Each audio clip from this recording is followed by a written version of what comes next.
Byzantine to release his To Resolve new album here in 2015, 2 years after their successful and independently released self-titled album, officially welcoming them back to music after a number of years of inactivity.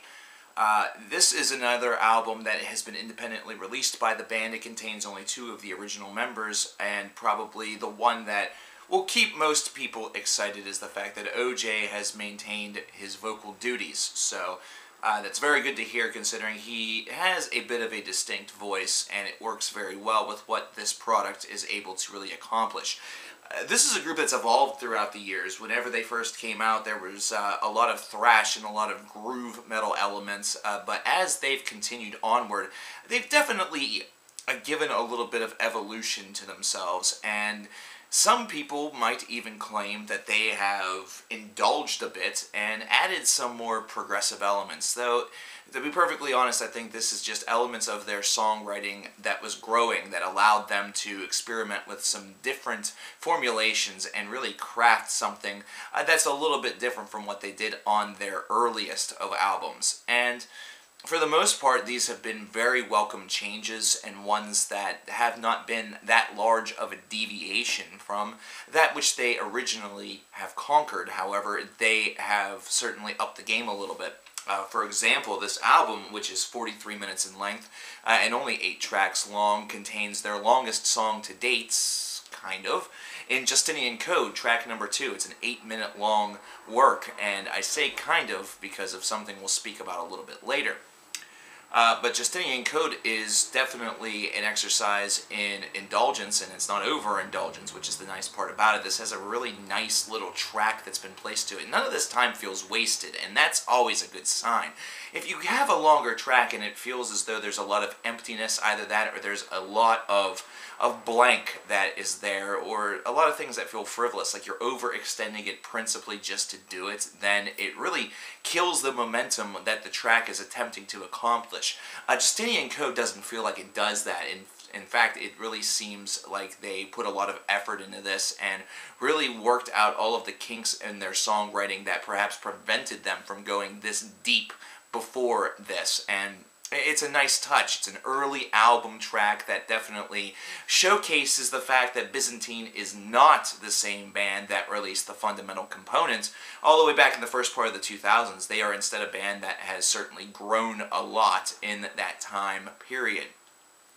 Now, I say that it's kind of the longest track that they've ever written, and that's basically on the individual basis. But whenever you consider the last 2 tracks on this album, tracks 7 and 8, which are simply entitled To Release, and then track 8 being To Resolve, you can easily tell that this is a combined track effort that combines 2 songs and actually clocks in at just a hair over 10 minutes in length, which means really if they hadn't gone for this split approach, we would have 7 tracks on this disc, and one of them would eclipse the 10-minute mark, which is kind of hallowed ground if you consider what an epic is. This is also a very unique piece. This is something where usually whenever you see a track split, you note a pretty keynote difference within the 2 of them. Instead, this is one that feels like it runs right into the next, and then it seems that they included the secondary track just to do that, and then add a finale that at times feels like it's a little bit more in the vein of hard rock. Either that, or the first band that came to mind was a little bit of Def Leppard, which is kind of a strange thing to say about a Byzantine album. However, my brain takes me to strange places. That's the reason why I kind of like my pattern of thought, because it's kind of out there. It doesn't necessarily always have to be sunshine, rainbows, and status quo. Fuck that. That's pretty dull and boring, and I don't dig that. Whenever it comes to this album, the one thing that I will say is that Byzantine does do a lot of things right. There are many tracks that feel very engaging. They feel like they have a lot of great live aspects to them that's going to grant their shows the same amount of energy that they had whenever the band was first getting started. And I remember seeing these guys because they're actually from, well, pretty close to me. They're from West Virginia, and I've seen them in a venue about, 30 to 45 minutes to my south, and they really put on a great show, even though OJ was not mobile. He had broken his leg, I believe, or had suffered some sort of injury. But still, even with that stated, they put on a phenomenal show and used the space that were granted to them and the lack of mobility really to their favor and to their advantage, which definitely showcases the mark of a professional. What I think about this album that's kind of lacking or kind of missing is that they have some really just tremendous material, perhaps some of the best material that the band has produced to date, but it's centered around other tracks that don't have that same engagement feel. It doesn't have that same level of real spectacular, material or spectacular construction.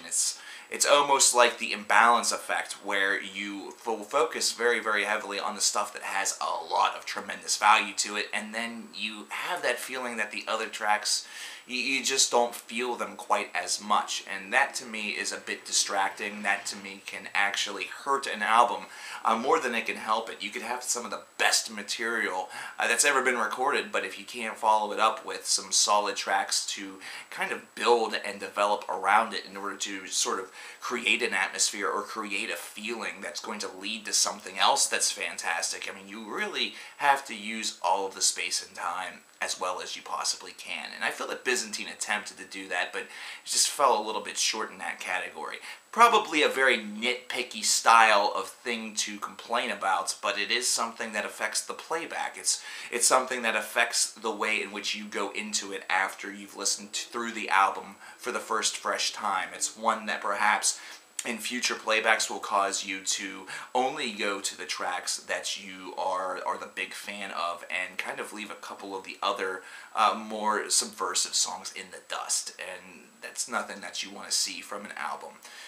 Overall, I think that Byzantine did a lot of great things with this disc. I think they experimented just enough with some longer, lengthier compositions in order to really show that they have the capability to do this. It's now something that they can put in their tool belt and really have be part of their arsenal. And I think that it's made some very good steps. By comparison to the self-titled Return 2 years ago, I would actually say this album is just a hair better, although they're very comparable discs. And I felt that that album was about, a high 7 on the scale, probably about a 79 or an 80 to an 81 out of 100. So I'd probably pin this at about an 82 or 83. It's a work that you definitely need to hear. It's solid. It has individuality to it. There are some great things that they do that will certainly get you deeper into this band. I definitely implore that you just scope out their past work, their past discography. It's really Byzantine's very much an underrated band that never really got a lot of the attention that they probably really deserved. And partially, I hate to say it, I feel is because of where they're based out of. This is not exactly a hotbed of musicians, either that or of music that is being placed onto high-level contracts or getting high-level rotation, and it's kind of a shame because there are some very choice bands from around this general area that have a lot of talent, a lot of promise, and so that's kind of a shame that that's what happens. But definitely check out these guys. And what did you guys think about this album? Those of you who have already listened to Release is to Resolve. Let me know in the comments below. Let me know what we should probably talk about sometime in the future, because next I think we're going to be talking about the new Clone album. If you don't know who those guys are, do your homework, get ready, because these guys had a killer album back in 2010, and I want to talk about their new one. So I'll talk to you guys later. Leave what your thoughts of this Byzantine record in the comments, and we will reconvene next time. Thanks.